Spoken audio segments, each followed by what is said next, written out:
All right, 8-4 part 2. We are continuing on with some shortcuts. And we're back in my kitchen, so there we go. Again, basically I'm just going to be looking at some problems that typically you could foil and get the right answer. But sometimes knowing the shortcut can be handy, especially when we start trying to do this backwards, starting in 8-6, 8-7. But that's the next half of this. So we'll start just by seeing what happens when I do this the way I know how to do it. So 2x times 2x is 4x squared. 2x times 1 is 2x. 1 times 2x is 2x. And 1 times 1 is 1.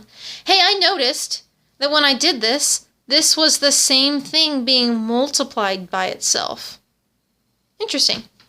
Okay, so what I ended up with is 4x squared plus 4x plus 1. There is a way that you can kind of shortcut this, and here's what it looks like. Remember, if I have anything being multiplied by itself, that's the same thing as saying that I have that one thing squared, right? So these are the same thing, right? What I can do now to kind of shortcut and immediately go to the answer is if I rewrite this to look like that, I can say, okay, square this. What is 2x quantity squared? Well, that would be 4x squared. Now take these two numbers, multiply them together. So 2x times 1 is 2x. And then multiply that by 2. That's just the general rules, to always multiply it by 2. So that would be, if I was doing 2 times the 2x times the 1, that would be 4x. Oops, you can't see that. Okay.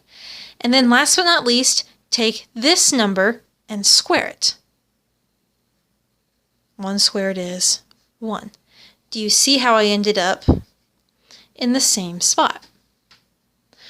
This shortcut's a little more confusing than the last one we did, so I apologize for that, but you're still going to want to have seen this because we're going to have to do it backwards later. So the way that I could have written this as kind of a generic form would be to say that if I have a plus b and it's being squared, then that is a squared plus 2 times a times b plus b squared, which isn't that what we did?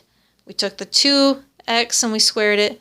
We took the 2 times the 1 times 2 and we squared, and that's what we got. And then we took the 1 and we squared it. Okay? Hey, let's try another example. Okay, so again, my first step is to go ahead and write this so that it looks like 3x minus y quantity squared. And then again, I'm going to follow the rule in blue to shortcut this. So it'll be, okay, if a is the first thing, take the 3x, square it. So 3x squared would be 9x squared. And then do here, 2 times, this would be 2 times 3x times negative y. So that would be 2 times 3 is 6. Make that a negative 6xy. And then take your negative y and square it. Negative y squared would be the same thing as negative y times negative y, which makes for a positive y squared. Let's do one more just to be sure. So one more time, if I'm doing that shortcut, I want to rewrite this so that it is in one parenthesis with a squared. So my 3x is my a, so 3x squared would be 9x squared. I didn't mean to do that twice, but I guess I did. Plus 2 times a times b is 2 times 3 times 2, which is 2 times 3 is 6, and 6 times 2 is 12. And last but not least would be my 2y being squared, which is 4y squared.